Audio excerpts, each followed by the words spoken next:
बिस्मिल्लाहिर्रहमानिर्रहीम। अस्सलाम वालेकुम। मेरा नाम डॉक्टर मोहम्मद शुएब सिद्दीक़ है। मैं मेमन मेडिकल इंस्टीट्यूट हॉस्पिटल में as a consultant gastroenterologist and hepatologist काम करता हूँ। मुझे अपनी प्रैक्टिस करते हुए इस हॉस्पिटल में 8-9 साल हो गए हैं और हम आज जिस मौज़ू पर आप लोगों से बात करेंगे वो ये है कि जिगर की बीमारी में रमज़ान कैसे गुजारा जाए। इसको शुरू करने से पहले इस बात का समझना हम सबके लिए बहुत ज़्यादा ज़रूरी है कि जो जिगर के मरीज़ होते हैं वो 3 किस्म के होते हैं, उनमें 3 अक़साम होती हैं। एक वो मरीज़ होते हैं जिनका जिगर जो है वो किसी भी बीमारी की वजह से मुतासिर होता है और वो बीमारी ख़त्म होने के बाद उनका जिगर बिल्कुल ठीक हो जाता है। इस किस्म के अगर हम इस अक़साम की अगर हम बात करें कि ये कौन से मरीज़ होते हैं, तो ये वो मरीज़ होते हैं जिनको आम किस्म का पीलिया जिसे हेपेटाइटिस ए, हेपेटाइटिस ई कहते हैं या काला यरकान जिसे हेपेटाइटिस बी, हेपेटाइटिस सी कहते हैं। इसी तरीके से फैटी लिवर के जिगर के ऊपर चर्बी का आ जाना या फिर ज़िंदगी में कभी डेंगू या मलेरिया इस तरह की बीमारियों का हमला होना।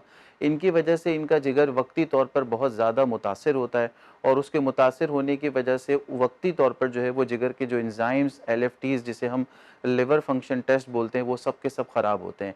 लेकिन जैसे ही डॉक्टर इस बीमारी को कंट्रोल करता है, ऐसे मरीज़ जैसे जैसे मरीज़ ठीक होता जाता है, ऐसे ही जिगर भी ठीक होता जाता है और बीमारी ख़त्म होने के बाद जिगर जो है वो मुकम्मल तौर पर ठीक हो जाता है। तो इस तरह के जो लोग हैं, वो जो मरीज़ हैं, जिनको इस तरह की बीमारियों का कभी हमला हुआ हो और उनका जिगर ख़राब हुआ हो, वो रोज़े बहुत आसानी के साथ रख सकते हैं। वो आम लोगों की तरह हैं और उनके रोज़े रखने से उनके जिगर पर या उनकी सेहत पर किसी भी किस्म का कोई फ़र्क नहीं पड़ता। जो हम दूसरी इकसाम की बात करेंगे, ये वो लोग हैं जिनको ज़िंदगी में कभी काला यरकान यानी हेपेटाइटिस बी और हेपेटाइटिस सी हुआ या और कोई ऐसी बीमारी हुई जिसकी वजह से जिगर जो है वो मुतासिर हुआ, लेकिन किसी हद तक मुतासिर हुआ।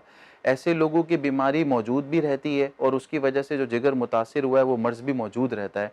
ऐसे लोग हमारे पास वक़्तन फ़वक़्तन ओपीडी में आते हैं, हर 5 से 6 महीने में अपना चेकअप कराते हैं, अपने सारे टेस्ट करवाते हैं और हम उन्हें उनकी सारी रिपोर्ट्स को देखते हुए ये मशवरा देते हैं कि आपका जिगर इस वक़्त जो है वो किस स्टेज पर है।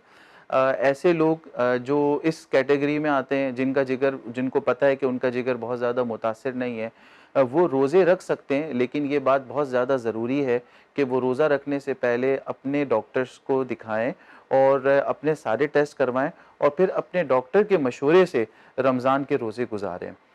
हम जो तीसरी इकसाम की बात करेंगे, जो जिगर को बहुत बुरे तरीके से मुतासिर करती है और बल्कि शदीद मुतासिर करती है, उसकी वजूहात में भी काला यरकान जो है वो सबसे आगे है। और भी कुछ वजूहात हैं जिनका बाज़ दफ़ा पता चलता है और बाज़ दफ़ा पता नहीं चलता।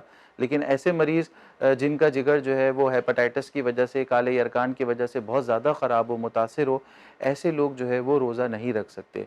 उसकी वजह ये होती है कि उन्हें ज़िंदगी में या तो कभी न कभी उस जिगर की कमज़ोरी की वजह से पेट में पानी भर जाता है या कभी खून की उल्टी हो चुकी होती है या फिर ये कि उन पे बेहोशी का दौरा आया हुआ होता है या उनके जिगर पर जो है वो कैंसर का फोड़ा बना हुआ होता है।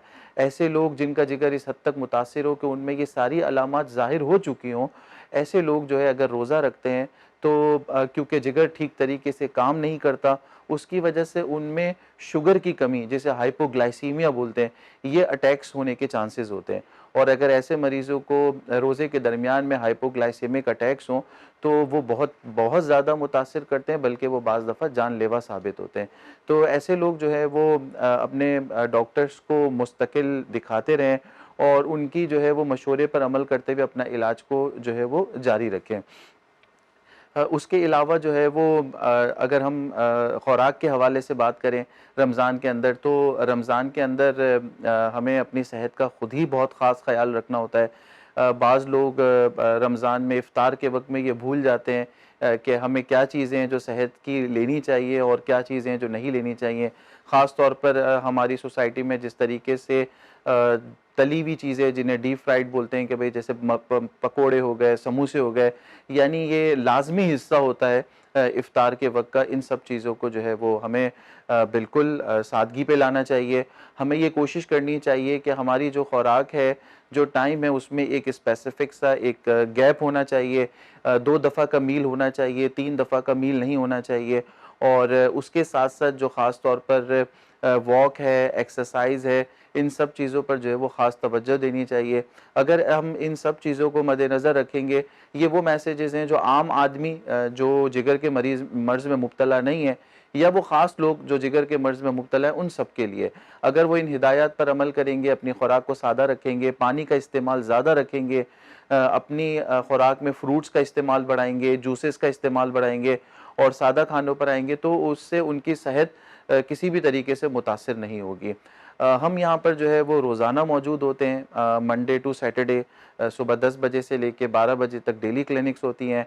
आप में से कोई भी जो इस बीमारी में मुब्तला हो या इस बीमारी के अलावा भी मैदे या आंत या किसी और पेट के इमराज़ में मुब्तला हो, वो किसी भी दिन हमारी ओपीडी में आकर हमसे मिल सकते हैं। अपनी तमाम पुरानी रिकॉर्ड के साथ हम बेहतर से बेहतर उसको मशवरा देंगे और कोशिश करेंगे कि उसका रमज़ान और बाकी ज़िंदगी बहुत अच्छी गुज़रे।